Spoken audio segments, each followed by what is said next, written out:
Welcome to The Stacks, a podcast about books and the people who read them. I'm your host, Tracy Thomas, and today is the Stacks Book Club Day. It is the final one of 2024, and we are joined once again by author and podcast host, Nora McInerny. She and I are discussing our book club pick, Tacky, Love Letters to the Worst Culture We Have to Offer by Rax King. Tacky is a sharp and funny essay collection and memoir that celebrates the pop culture we love, even when it's not considered cool. From chain restaurants to reality TV, this book explores nostalgia, joy, and the guilty pleasures that shape who we are. And Nora and I dive into all of this, including our favorite tacky things, what we think tackiness says about the culture, and a lot more. Be sure to listen to the end of today's episode to find out what our January book club pick will be. And everything we talk about on each episode of The Stacks can be found in the link in the show notes. All right. If you love this show, if you want inside access to it, you've got to go to patreon.com/thestacks and join the Stacks Pack. It is just $5 a month and you get perks all year long, including being part of our Discord, monthly virtual book club meetups, bonus episodes each month. And right now, at the end of the year, the start of the new year, you're going to get some special annual perks. You get to vote in our Stacky Awards. You get access to the Mega Challenge, which is our 52 prompt reading challenge that lasts all year. And you get access to the Stacks reading tracker, only good through the end of January. So if you've been on the fence, now's the time. $5 a month gets you all of that. Plus, you get to know that you're helping to make this podcast possible. Another perk of the Stacks Pack is you get a shout out on this very show. So shout out to these wonderful humans: Heather, Caroline Arata, AJ, Maggie Reisher, Renee, Chelsea Hayes, Hitha Pelapu, and Michelle Wiles. Thank you all so, so much. There is another way to support the Stacks. It is my newsletter, Unstacked. You can get it by going to tracythomas.substack.com. Over there, it's a lot of hot takes on books and pop culture. I power rank my reads every single month. There's some mini podcasts that pop up here and there. It's a lot of fun. You can stay up to date on everything I'm doing. Go to tracythomas.substack.com and subscribe. Get it directly to your inbox. Okay. Now it's time for the Stacks Book Club conversation about Tacky by Rax King with Nora McInerny.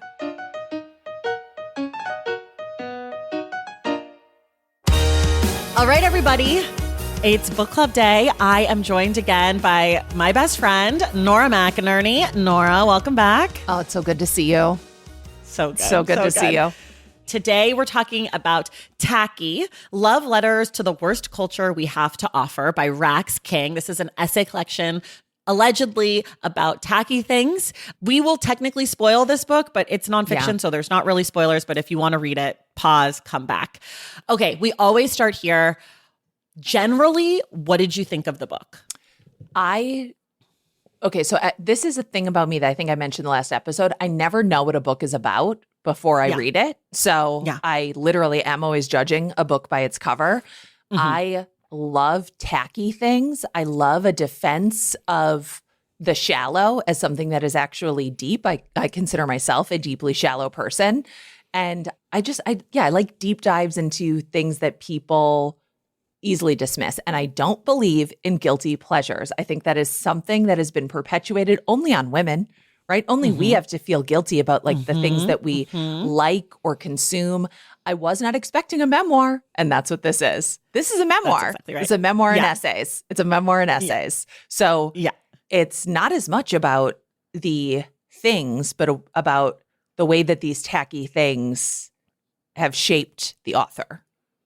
Yeah. That's exactly right. Yeah. So that was basically my takeaway. All I knew about the book was what it said on the cover, and it's a great cover. think I maybe read a great cover. Great. The font on Tacky, so good. The colors, the whole thing, just obsessed. I thought we were going to get cultural criticism on tacky shit, which was exactly what I wanted. Same. We got an essay and memoir and essays. It was not what I wanted. However, I do think what she wrote was good writing. Like her essays were good. And if I had known that I was getting sort of like my road to an abusive marriage, I think I would have felt I think I would have really liked this book, but I kept being like, okay, here we go, Cheesecake Factory. And then being like, okay, you're on a date. Yeah. No, you're on a date you. and you're 19 and he's 30. And yeah. Exactly. So I think like what I thought I was getting, I did not get enough of. And what I did get, I thought was good, but it was not what I wanted because I thought I was getting more on brown bread. I didn't get enough on brown bread. I didn't get enough on brown bread. I didn't get enough on mall culture. Yes. I did not get oh my enough God. That one was disappointing. Yeah. Or warm vanilla sugar too. Yeah. Which I think if we want to get into that, like the hierarchy of balancing whatever scent you liked from Bath and Body Works with your hierarchy in the friend group. Yeah. You know? Yes. Only one girl can be have warm vanilla sugar. Who gets warm vanilla sugar? But also it wasn't me. It wasn't me. I wanted it so bad. I had it. I couldn't wear it to school though because that scent belonged to someone else. There was a guy that I liked in high school and he wore it. Okay, it was like smart. his thing. It that's was like smart. his thing. Yeah. And because it used to be seasonal. I don't know if it still is, but it used to only come out at the holidays and he would like hoard it. Smart. and smart. That's wear it all the time. So when I was reading that essay, I was like, oh my God, I know this smell.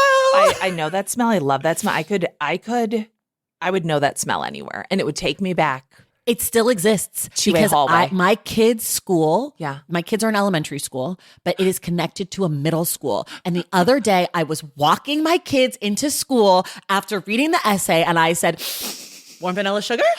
And there was like this little 12-year-old girl with her little backpack, a little 7th grader or whatever. And I was like, there she is, Miss Thang, Miss Warm Vanilla Sugar. I'm going to get bullied. And I'm gonna deserve it. I was like, kids, head down. Keep walking. Head down. Don't look at her. Don't look. Okay. This girl is an alpha, and we know that. I actually think it's really smart if you are a straight boy to wear a girl's scent. I think that's kind of like a secret way to like lure girls in. And I say that as a person who used to wear men's cologne because I got it for free at a beauty lunch, and men were obsessed with me when I wore cologne. I wear men's deodorant because I'm sweaty. Me too. Old Spice. Me too. Yeah. It's and I love it. And then my husband will be like, oh, do you have any crazy. deodorant? I'm like, I do, but it's not what you wear. It's my deodorant. He's like, but it's men's deodorant. I'm like, well, but it is my signature deodorant. scent. It's my scent.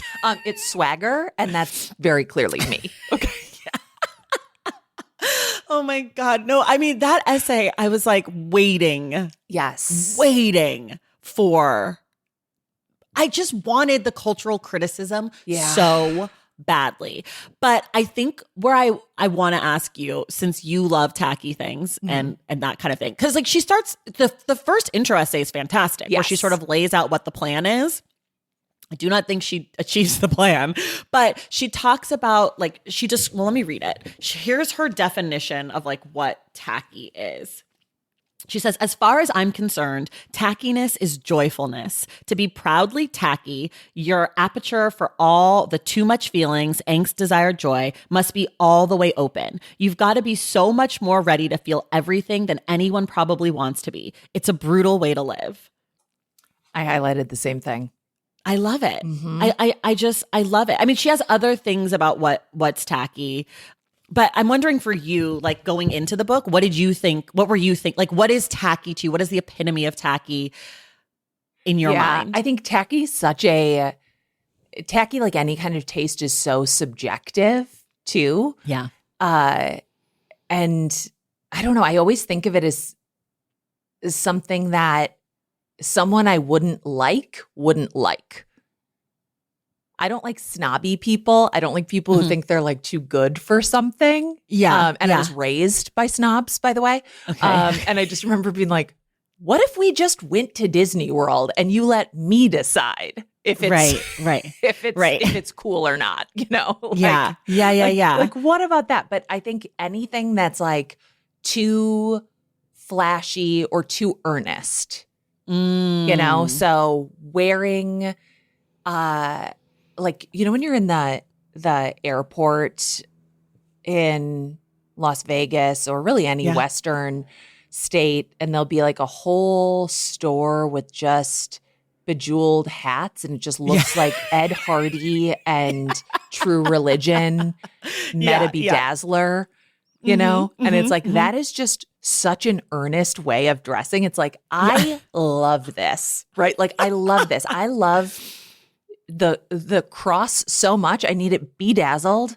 on a hat that also says sexy. Okay. Because those are things that I identify with. And so it's like Tacky's like one of those things that you know it when you see it, but really what you're seeing is, I guess, like your own snobbishness, if that makes any sense. Yeah, right. Because it only triggers tacky once it reaches your level of tacky. So like you might think something is tacky that I don't, or vice versa. But like once it hits the threshold, you're like, tacky, tacky, tacky. Yeah. Okay. When really it's like tacky behavior to me is so different than like tackiness. And so like tacky behavior is like telling somebody how much something cost. Right. Or like not tipping a lot. Not tipping is tacky, right? It's like, it's like a tacky behavior is like cheap. Cheapness. Cheapness or like sort of like a kind of rude meanness to it. But I think tacky things are also have a cheapness to them. Yeah. They might not be not expensive, but they look not expensive, or they feel like it feels, to wear a bejeweled cross hat that says sexy is very much the opposite of wearing a Chanel hat, right? Like it's like that even if they cost the same, one looks cheap and one looks rich. Whatever is the opposite of quiet luxury, that's tacky. It's tacky, is tacky. And I am like, I do like tacky things. I think, you know, even as a kid, I just like gravitated towards like maximalism, shiny things, magpie behavior, you know, those little formed crystal figures that you can get at gift shops. And it's like vaguely looks like a swan. And you're like, you're into all of that. That's so I like tacky, but I think that I learned to like tacky in college as a joke. You know, like I went to NYU. It's very, I'm a theater it's very, very ironic to be tacky in that way. But authentic child me and still adult me, glitter, a sequin, if it sparkles, if it's a glitter, if it's a sequin, if there's a rhinestone. But I was also a dancer. So those costumes, like when I watch Dancing with the Stars, I'm like, babe, that tail on your gown is working when you do the cha-cha-cha. And I want it. And I don't know where I'm going to wear it, but like, yes. So that, the like tackiness of like a costume or like that I love. But I think my threshold for tacky in life is very like of tacky things in life is very low. Like those stores at the airport, I'm instantly like, ugh, I can't even get candy here. Like I can't walk in there. I'm disgusted and revolted.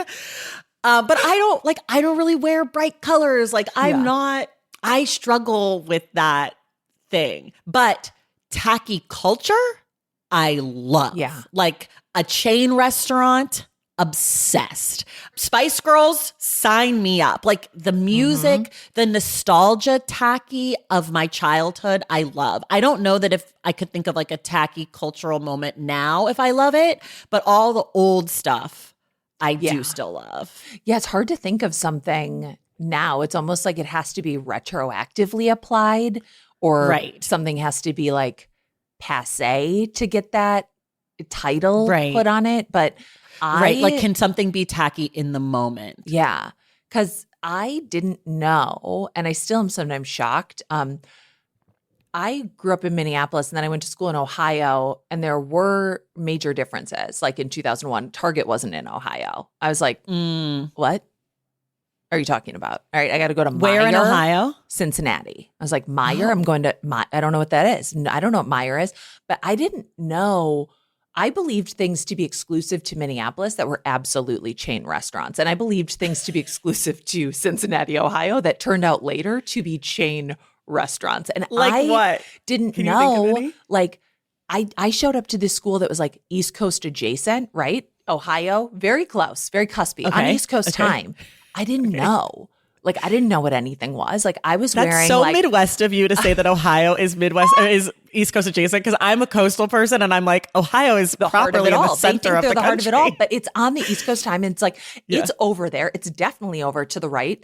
And if you're facing the map above it, right, that's to the right. And like, I would wear, like, this was like the height of like J-Lo beauty. So like I didn't know I was wearing knockoff Chanel glasses when I wore like the pink lensed glasses with the crystal heart on them with a matching pink glitter belt and matching pink Pumas. I didn't know. I had a pink velour jumpsuit. Of course. I was too tall. That's what I wore when I moved into college dorm. Oh my God. I would have seen you and I would have been like, I want to be you. She smells like warm vanilla sugar. I would have said that girl could bully me and I want her to. Okay. I probably would have. And I would have said, do it. I also think I'm a loser. I didn't know like what any of these things were. So like I think I almost like these things as like a defense of like my past selves too. Right. Like you know. You're like, I finally figured it out. Or when you're in college and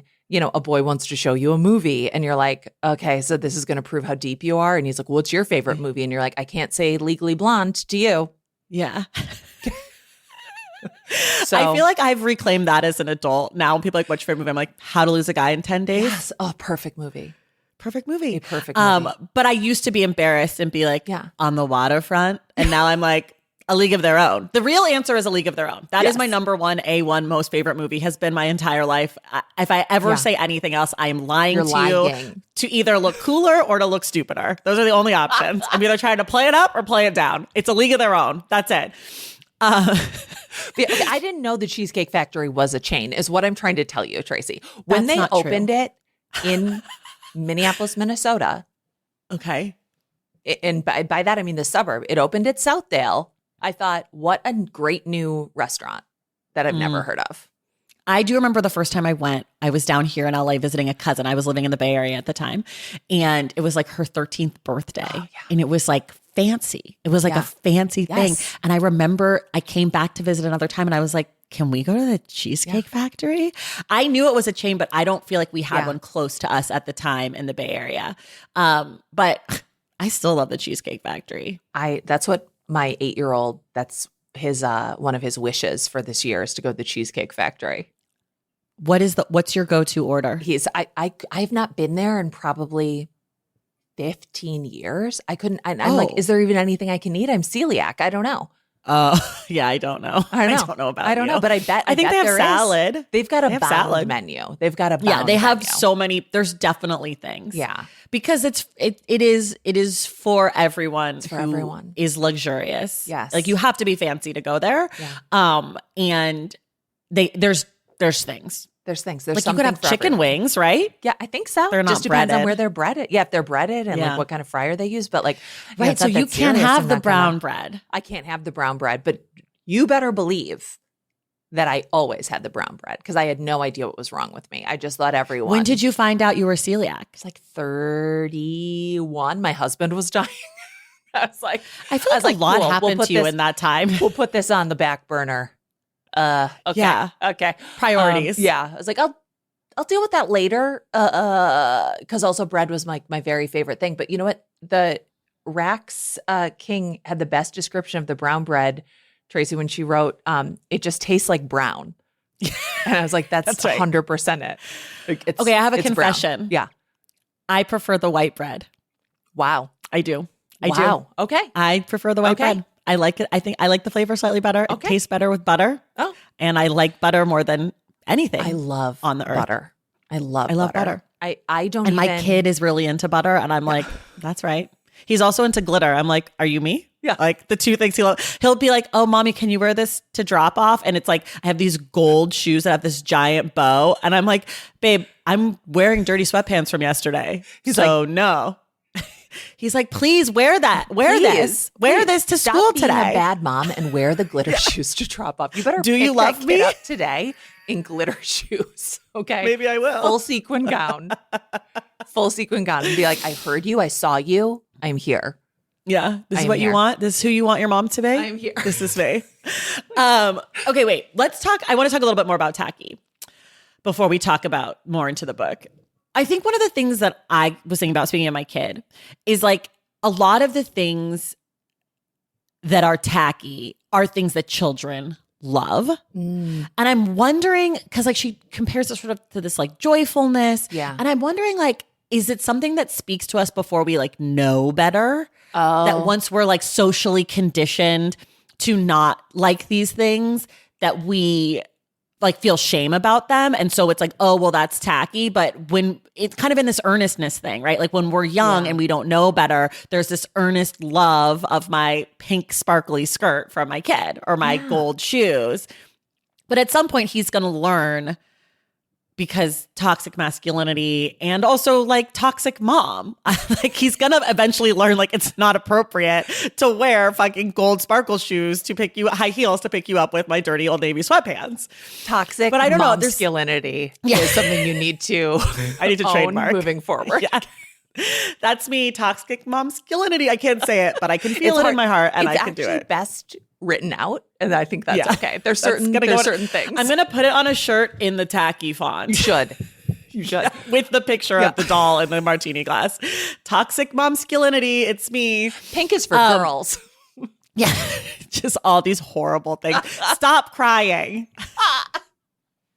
But yes, I do. I'm like, I just feel like for me, as I was reading the book, when she was actually talking about tacky things, I kept thinking like, isn't that just like a callback to the youth and like the nostalgia stuff? Yeah, I think some of it is. And I think some of it too is like, I don't want to say classist, but kind of, right? Because for people sure. who look, that's right. People who look down on, like the Cheesecake Factory or, you know, Hot Topic, actually. The Hot Topic essay was something that I really, really enjoyed too, because there's like this gatekeeping of taste, right? Or like, oh, you must unlock this secret portal to like having like good taste. And, you know, I've said it before, like, and I felt that way about the Meatloaf essay too. I was like, yes, you do like Meatloaf. Yes, you do. If a Meatloaf song comes on, yes, you do. Yes, you do like Coldplay. Meatloaf. I don't know Meatloaf. I'm black. I'm going to send you. It's not cultural. I'm going to send you a song and you'll be like, okay, I get it. And maybe that's just because that was the karaoke song that my dead husband sang when I was supposed to sing the girl parts, and he was so good at karaoke. I was like, I'm too shy for this. And I just set down my microphone and walked away and left for the night. I'm dead. I was like, I got it all from him. Like he died and like zapped it into me. He was like, into you. There you go. You're like, I have to carry this. Yeah. I was like, I will be able to walk into a party. I promise. I won't just stand outside of it. Okay. But I think mostly it's like, oh, if you knew better, you wouldn't like this stuff, right? Like if you'd actually been to Italy, you wouldn't like the Olive Garden. And it's like, okay, well, most people are never going to go to Italy. Right. Right. But also, I mean, and also you like, I like Tex-Mex is some great food. Yes. But it's not Mexican food. And I feel like, but I do feel like anyways, yes. Yeah. I agree with you. I also feel like some of the stuff, like Hot Topic, again, not for me. Not because I thought I was just more of a limited to girl, you know? Yes. Like it wasn't, that's just like a different kind of child.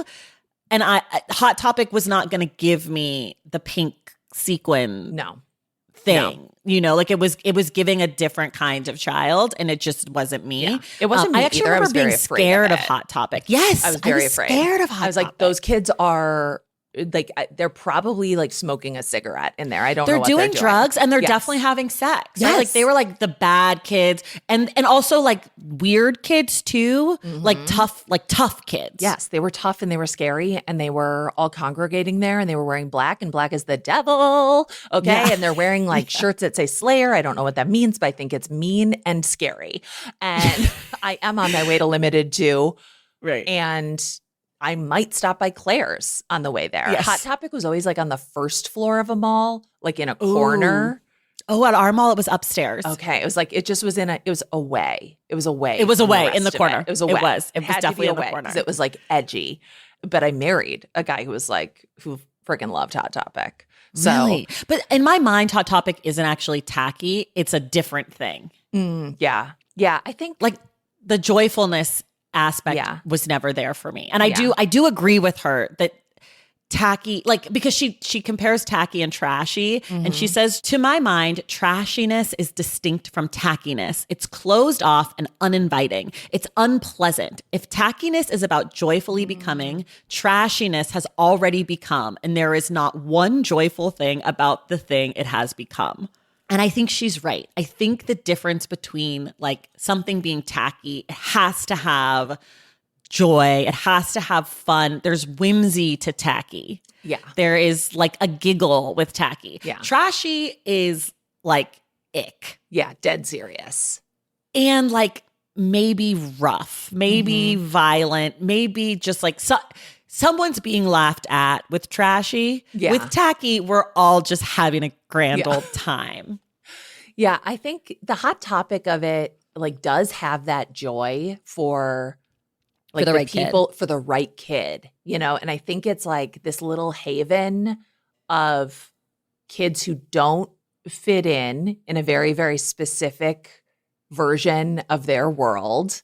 And this is like the place where they can access things that kind of become that portal to another universe, which I appreciated about that take too. Like her take about that is like, you know, oh, here's like this store, like a corporate store that you can walk into, and you're like, in every mall. I can get, you know, like it's very fandom oriented too. Like nowadays, it's very fandom oriented. So it's like, oh, I can get, you know, a special like anime shirt here, or I can get, you know, like a costumey outfit that sort of like lets me feel different and like signals to the world that I am different. And I don't know, I have like a soft spot for that place too. Well, I think it's just for the right kid, it's the right place. And there's other places for other kids that do the same thing. Like for me, it was dance costumes, right? It's like that's a portal to being a totally different person. And like it's niche in certain ways. At least it feels niche when you're like a dancer girl, right? It's like also like horsey girls. Yes. That same like aesthetic. It's like, it just has such a strong aesthetic, and it's a way that kids can say like, this is who I am. This is where I belong. And I think all of those things are extremely tacky and also like so important in our like self-development as being like, these are my people. Yeah. Like being like, I need a wallet chain so everyone knows like, I have a wallet. Yeah. I shop at Hot Topic. Can't take it. And I've got like the big metal ball necklace that you could also get at the hardware store. And I am like, and I'm wearing like my dance jacket. So everyone knows like what I belong to. And that's exactly as we grow up, we don't have like those signifiers get a lot more subtle. Yes. I wonder if that's part of it, is like things that signify are tacky. Yeah. Yes. Like that you have to be like, hey, look at me, which is why sometimes fancy things can be tacky. Like someone who's wearing like head to toe Louis Vuitton, you're like, babe, it's tacky. We get it. We don't need a shirt, a blouse, a belt, and a suitcase, and a hat, and a shoe. Like, I see that you're wealthier than me. But like that anything that is communicating something extremely directly is tacky. A Cybertruck is tacky. Is tacky as hell. A Cybertruck is tacky. Certain Teslas I find to be tacky. I really do. Well, especially now, I find all Teslas especially now. To be tacky. Yeah, I'm like, don't you want to return that? I know you don't. I know you don't care about the environment that much. Believe me. Yeah, but a Cybertruck, when I see a Cybertruck, I'm like, oh. Small penis too. Oh, yeah. I'm like, you're trying to, it's okay. It's okay. Maybe you'll Therapists are standing by. Yeah. There are people who can help you with this. People who can help you. Yeah. I do. I think maybe that's something to it where it's like, it's things that announce themselves or announce you to others. Yeah. Are tacky. Yeah. And a mall restaurant will do that. A mall restaurant will announce. It will announce. That's true. Because guess what? You're not finishing that meal and you're leaving with a bag. You're leaving with a branded bag. That is marketing. Yep. Okay, wait. We're going to take a quick break and we're going to come back and talk about some of the essays more in detail. Valentine's Day is upon us, and I've got love on the brain. Love for books, duh, of course. Hello. Did you forget what podcast you're listening to? I love bringing you all great reads, exclusive author interviews, and behind the scenes book gossip. But I can only do that with your support over on Patreon and Substack. Our Stacks Patreon community, also known as the Stacks Pack, is where you can go for book club meetups, a private, very active Discord, and a year-long mega reading challenge to help you achieve all your reading goals. Plus, you also get that monthly bonus episode.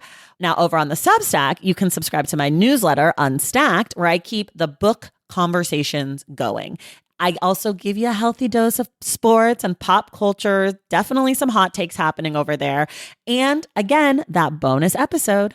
If you don't have a few dollars to spare, don't worry. There are free options on the Substack and the Patreon to get you a little extra Stacks magic.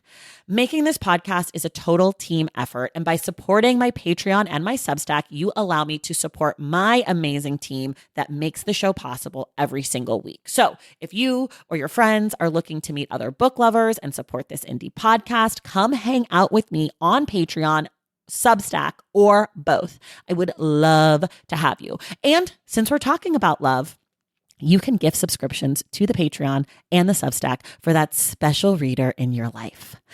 For the Stacks Pack, head to patreon.com/thestacks. And for the newsletter, head to tracythomas.substack.com. And also, there are links to both in the show notes. Okay, see you in the Stacks. Okay, we're back. It's time to talk about the essays. Did you have a particular... Well, we've talked about Vanilla Sugar and Hot Topic. Did you have a particular favorite essay or one that stood out to you as like really doing something that you liked? Oh, I liked the shopping mall one a lot. I liked the shopping mall one.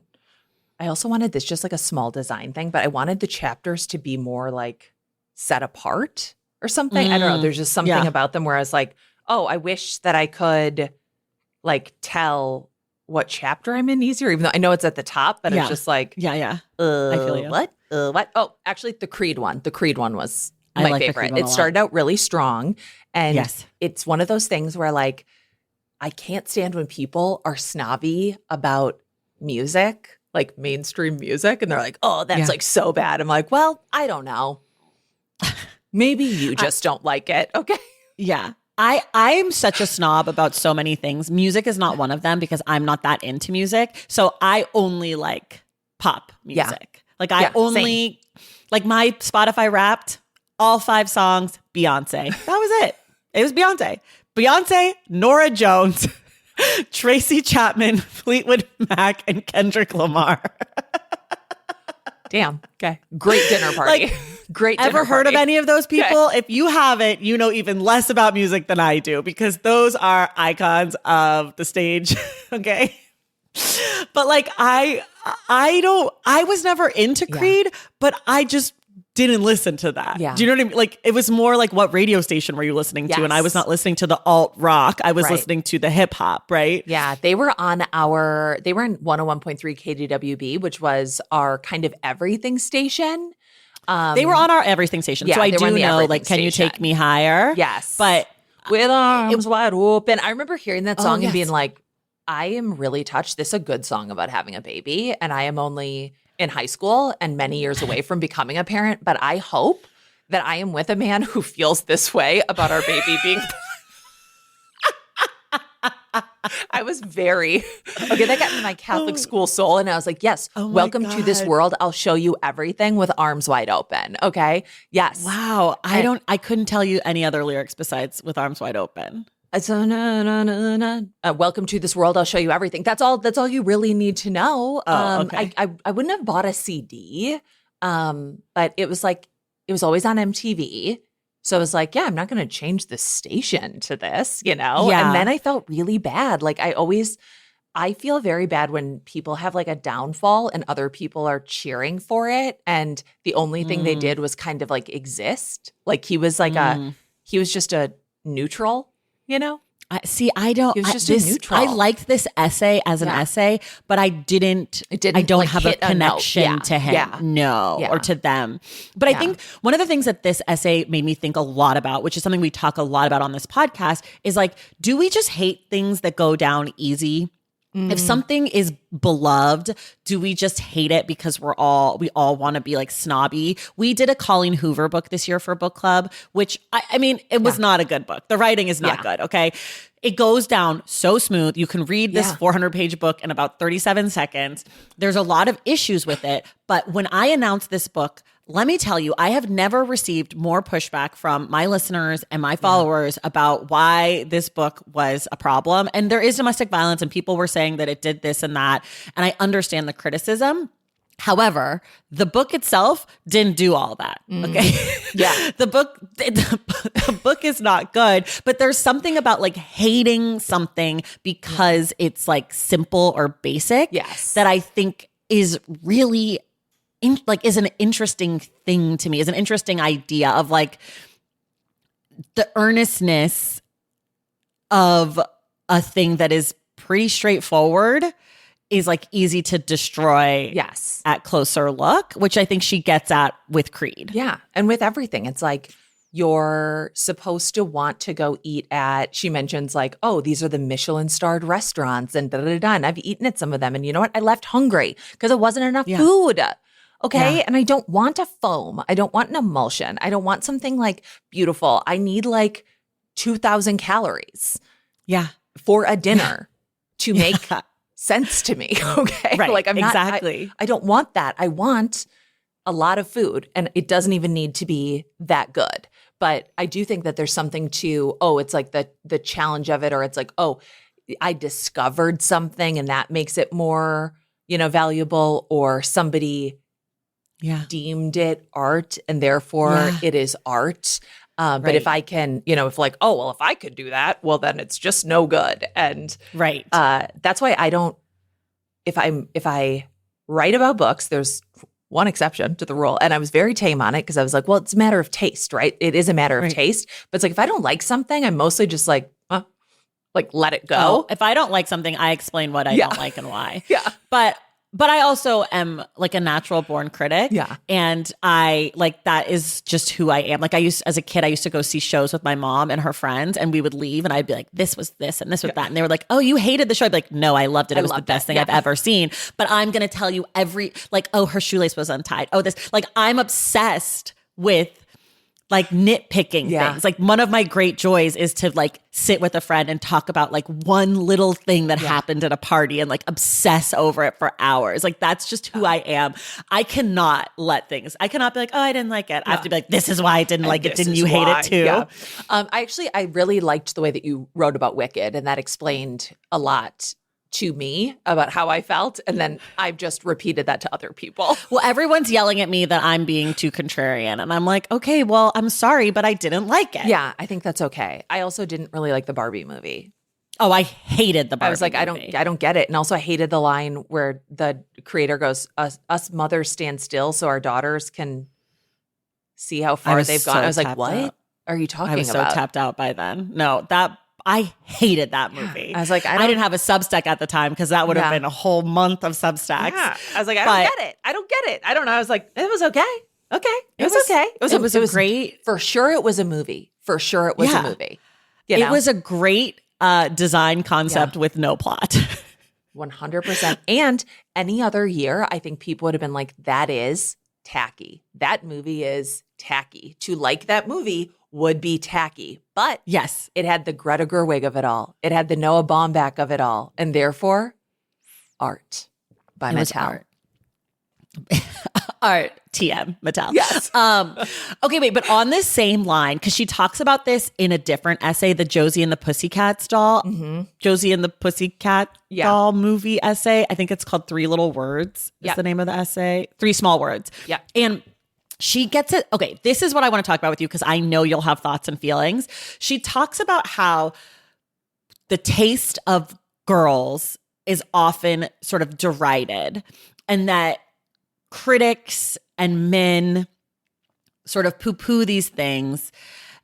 And I was thinking a lot about how, as a woman, and I think this also goes like as a Black person or you know, whatever outside group you might fit into, we are conditioned to take ourselves and our taste out of the way that we view art and to say, this is Catcher in the Rye, this is for boys or whatever, but I see how the writing is good. Or this is The Revenant.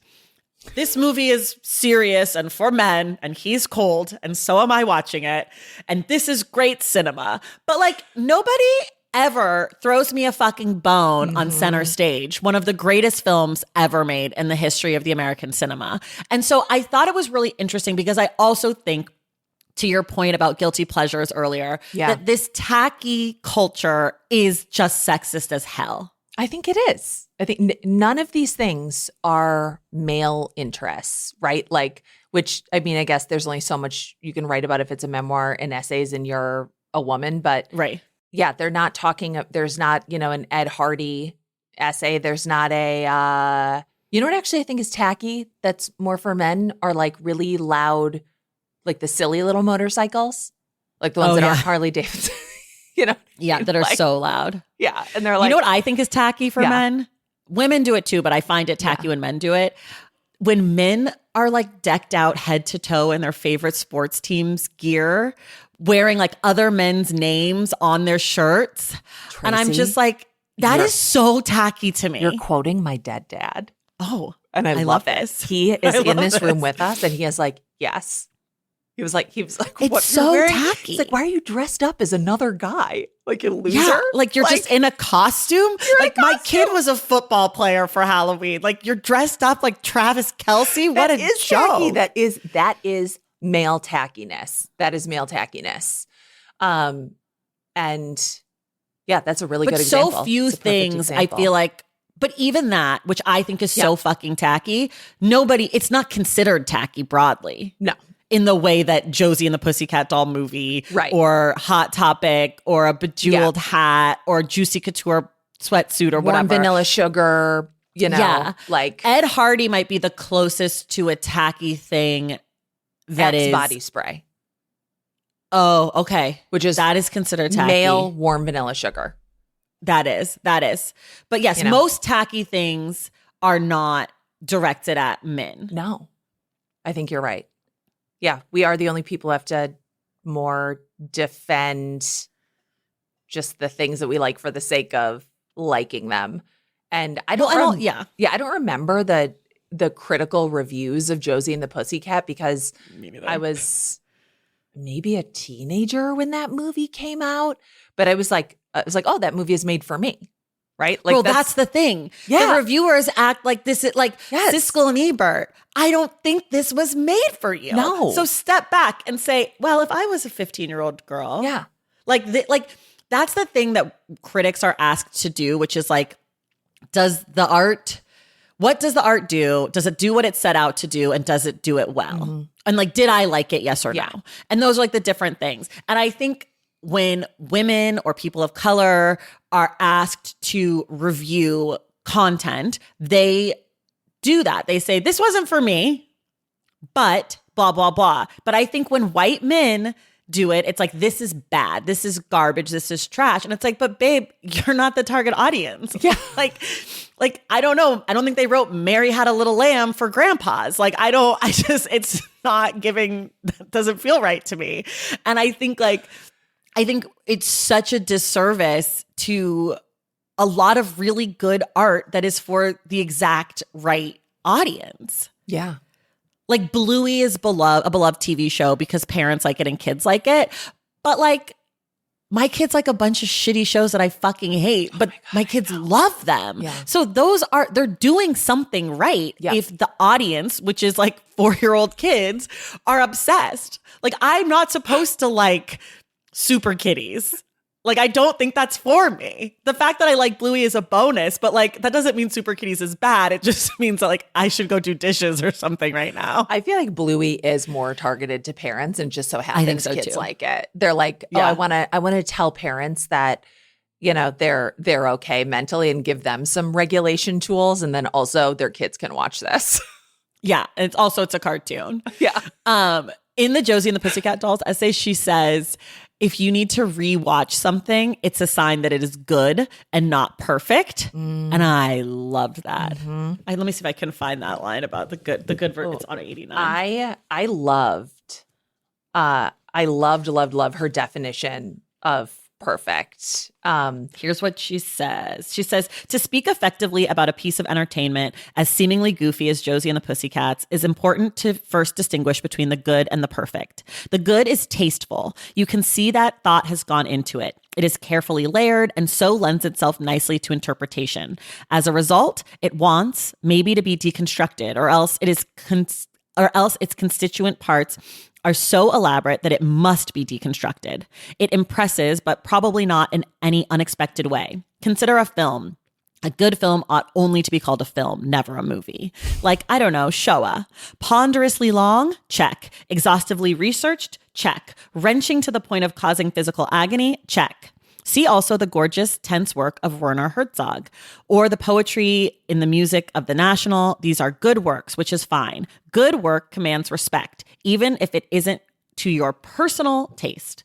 You must respect the time and training that inform the people who have produced good work. Not so with perfect. A jangly 3-minute pop song with a hand-clapping section can be perfect in a way that a song with an unusual time signature cannot.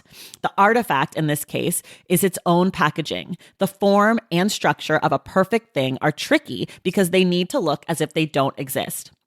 A perfect song should sound as if it were somehow already stuck in a first-time listener's head. A perfect movie should partake gleefully of tired old tropes and make them so much fun that a viewer doesn't care, maybe even delights in the familiar. As food writer Helen Rosner once wrote of her favorite perfect food, the humble chicken tender, perfection is a precarious state. It occupies a narrow peak, the very pinnacle of the mountain. By its very nature, perfection leaves no room for wildness or risk. I highlighted that too.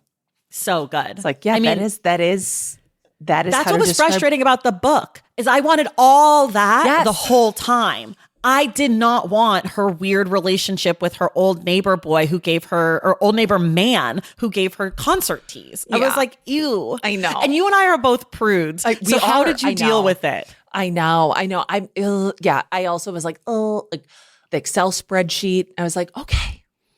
Yeah, it was too much sex for me. It was too much sex for me. It was too much sex for me. I just wasn't prepared. I needed to be prepared. Yeah, I really wanted this to be just purely essays about the Cheesecake Factory, Victoria's Secret, even I would have taken. Like you could have gone store by store through a 2003 mall and come up with just like everything that you needed.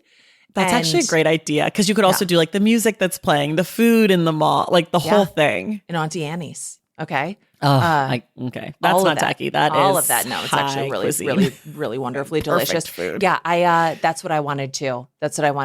And that's kind of, those are the parts of the chapters that lagged for me. And those are the parts that I skimmed too. I was like, those were the parts I didn't like. Yeah. I didn't. And it's not that she didn't write about it well. It's just that I was not here for that. Like I did not want, I mean, we picked this book because we were like, let's do something fun. Yes. And then it was like my abusive husband. And I was like, it was not fun. The essay that I thought she threaded the culture and her memoir the best was the Jersey Shore essay. That was my favorite one about her dad and his dying and how I got teary-eyed at the end of that one. Because I think she talked about the Jersey Shore in such a fun way. And I remember that time of like, oh my God, what is this show? I remember I watched the first episode when it aired live, like with my friend. We were like, we saw the previews and we were like, we have to check this out. This looks too good. But when she's like talking about how her dad would call her and retell every little bit that I mean, you and I have both lost our dads, but I was so emotional over the rendering of that relationship in a way that I have never really felt about the daughter whose dad died thing in other writing. Like, I think she really tapped on the marriage of culture and like our lives in that essay in a way that she did not quite get to in the later essays. Yeah. I also thought that was a really beautiful depiction of like a father-daughter relationship because liking the things or showing interest in the things that your kids are interested in is such a good parenting staple. You know, like you don't have, it's a bonus that he does like it, right? And he is interested in it, but just like showing that kind of interest in something that's targeted towards your kids, right? Like he was not the target demographic for watching Jersey Shore, but then again, nobody really was. I'd never been to New Jersey. I did not know anything about this culture. I really enjoyed that one too. That was a good one. And she asks some really good questions in that one about like, what is can lowbrow still be like a marker of taste? Yeah. Like if you like shitty things that are considered shitty, like, is that still defining taste? And also the way that taste bonds us, like the ways that we like the same things or hate the same things. Like you were saying, things are tacky that people you hate would hate. Yeah. Like that is showing how like taste bonds us. Like in your case, it drives a wedge, but it's a clear like demarcator. And I think I just that essay is what I wanted for the whole book. If she was gonna do the memoir stuff, I really wanted her to like draw those lines. Yeah. But yes, when I got to the end of that episode, I was like a little bit like, am I feeling things right now? Like I miss my dad so much. I was like reading it over Thanksgiving too. So I think I was just like, I miss my dad. I want to watch some sports with him or whatever. What did your dad like to talk to you about? Sports. Mostly. We were a big sports family, always. But my dad also liked to talk about like political things and like he loved to talk about racism just like me. Yeah. I think I got that from him. He'd be like, do you see how that's racist? I'm like, I do. I see it. Fuck that guy. Yeah. But what about your dad?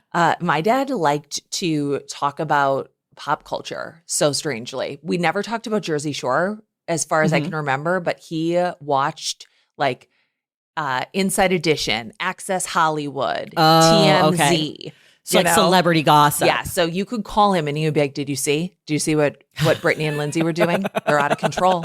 And he would have like a strong opinion on it. And I would be like, yeah, I saw. So now when like celebrity gossip comes out, do you always think of him? I do. I'm like, R.I.P. Dad, you would have really, really loved TikTok. Was he, what year did he die? 2014. So he got some Kardashian. He got some Kardashian, but I really think like, not enough to have an opinion, but he would have not seen this coming. Yes, he would have not seen this coming. Like, how do you think he would have felt about the like Kanye of it all? The Marilyn Monroe dress feels so scandalous to me. God, still, it is. But I mean, I honestly think that he would have now with all this other sort of stuff.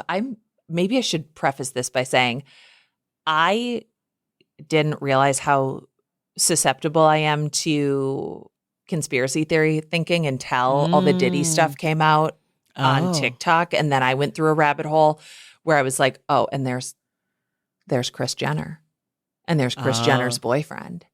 And then, Kanye's on these interviews saying like they tried to 5150 me and put me on this much like lithium. And it does seem very nefarious and racist. Oh my gosh. Okay. Was your dad conspiracy theory too? A little bit. Okay. My dad was also conspiracy theory too.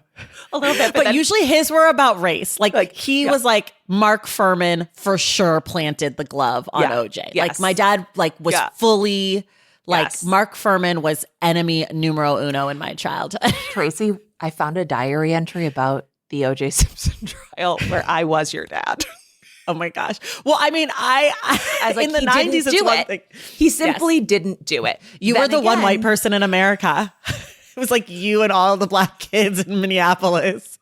I was like, there's just not enough evidence. Okay. Listen, I'm pretty sure he did it, but I also, after I saw that documentary, I've seen it twice now. Yeah. I am never been more convinced that he deserved to be acquitted, even though I've also never been more convinced that he did it. Yeah. Two things can be true. The legals did bad. The legals did very bad. Okay. I don't know how we got here, but here we are. Conspiracy theories. What would we talk to our dads about? Yeah, I feel like I really, really, really loved talking with my dad about celebrity stuff. And I also think that he would have really been tickled by the rise of Taylor Swift. Yeah. I think he would have been shocked. Oh, just to see what because he saw her in the early days to see how big she's gotten. I think he would have been like, but also I think he would have been like, we got to end this Eras tour. We got to end it. We got to wrap it up. She needs a break. I'm worried about her. I am worried about her too. I was like, I think too much work. You know what she needs? She needs her dad, Scott Swift, to say like, I love you. And you've done enough and you're doing a good job. And like, you don't have to do anything else. We already love you. And we have enough money. We have enough. And you've you're done okay. it. You did it already. You need a massage and a jacuzzi. Yeah. And a fucking sleeping pill. Honestly, you need a medical grade coma. Yeah. For at least as long as the Eras tour. Yeah. At least half as long. Yeah. Like it's like they say it takes half as long to get over a breakup as the relationship. You need half a long coma. That's what I want for her. That's what I want for her. Okay. She's tacky. Yeah. I think she is. Super tacky. Yes. Like those friendship bracelets. Tacky. You watch Miss Americana? You seen her house in Nashville? No, I've never. It's tacky. Yeah. And I love it. I was like, ooh, wallpaper on everything? Yeah. Ooh, little doodads, knickknacks, themed knickknacks. Yes.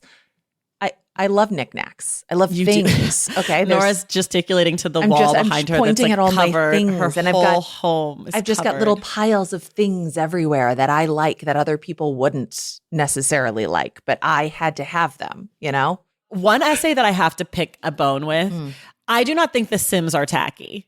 I don't either. I was like, that's a stretch. I think the Sims were just could have just gone mall by mall. We could have just gone mall by mall. Exactly. So the Sims, I don't think it needed an essay here. No. It was that was the one about her abusive husband. I think she was reaching to figure out how to get that in. Yeah. But the Sims was not the right entry point for me. Yeah. I also want to say that as a person who has written many chaotic books that may not give you what the title promises you, I could feel that in this. Because I don't know what anything is going to be till I write it. And then I cannot maintain interest in one singular theme or topic for that long. I just can't do it. I can't do it. So every criticism lobbied against this book also applies to all of my own. It really does. I don't think that's quite true. I think you stay slightly more on topic. I think we get not all of them. But also, I think someday I want to tell the full story of my first book because it was... Oh, whenever you're ready, come back on this podcast. We'll take the hot goss. We always talk about the title and the cover, but I feel like we already did that. We loved it. We think it's great. I also love the back of the cover with the leopard back. print. I actually wanted more leopard across the whole thing. Me too. Like I wanted a little leopard because I love this little icon, but also like I wanted more. I wanted. I feel like maybe if she was in a leopard print gown. Yes, and I did want a picture of her on the back of the book, and there wasn't one. Oh, and I had to look. I had to look for her. I had to find her. Did she look like what you thought she would look like? No, I actually wasn't sure if just from judging on the cover, I was like, oh, maybe Rax King is like a drag queen.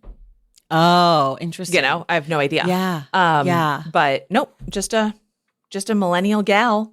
So for folks who don't know, in 2025, she's got a new book coming. It's called Sloppy. Oh, okay. And who knows? It's sloppy, and the subtitle is "Or Doing It All Wrong." Feels a little more open, about what it could be about. What does the back say?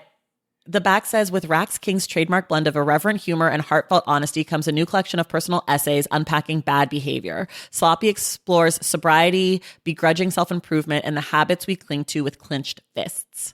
Oh, that I love already. Yeah. That I'm excited about. There's an essay called Proud Alcoholic Stock in which she examines her parents' unwavering dedication to 12-step programs and the texture her family history has lent to her own sobriety. Shoplifting from Brandy Melville is a look at what else? Shoplifting from Brandy Melville. That's what it says on the back cover. Okay. Well, that sounds great. I'll look forward to receiving that arc in the mail. Yeah. It comes out in July, folks. July 2025. Damn. Yeah. Okay. How far in advance do you read if you get an arc? Because I'm like July? You want me reading for July?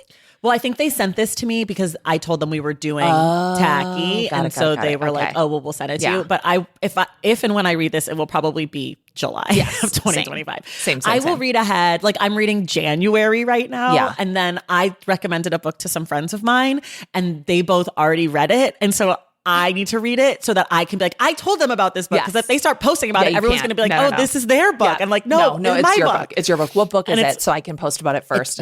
It's called A Hot Air by Marcy Demrotsky.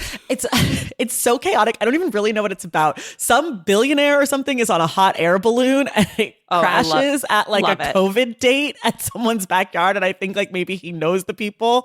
I don't know. It just sounds crazy. It has an awesome cover. And I told my friends about it and they both started it. And I'm like, what the fuck? I invented this book.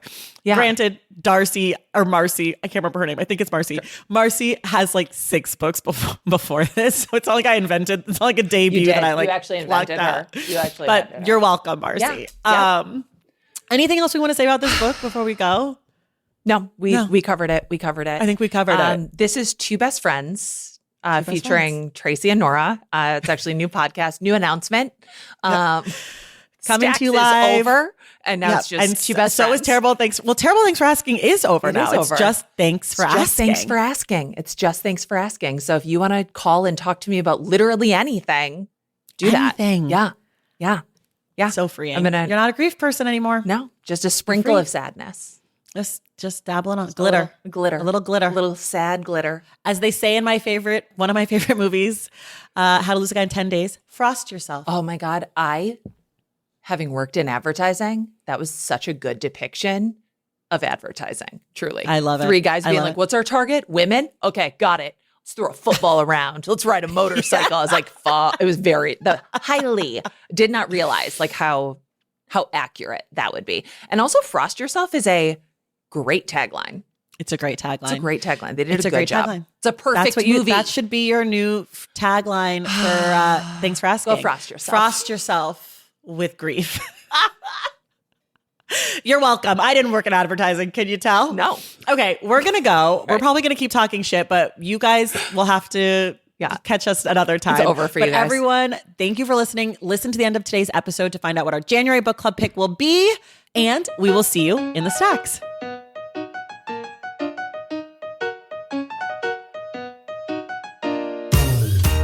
Thank you all so much for listening, and thank you again to Nora McInerny for joining the show. I'd also like to say a thank you to Pete Forrester for helping to make this episode possible. Now it's the time you've all been waiting for. It's our announcement for our January book club pick. We are going to be reading The Ministry of Time by Callie-Ann Bradley. This debut novel blends science fiction with historical fiction and even a little bit of romance, following a civil servant tasked with overseeing a Victorian naval officer who's pulled from history and dropped into the modern world. It's inventive, surprising, and the perfect way to kick off the new year. We will be discussing this book on Wednesday, January 29th, and you can tune in on Wednesday, January 1st to find out who our book club guest will be for this pick. If you love the show and you want inside access to it, head to patreon.com/thestacks and join the Stacks Pack.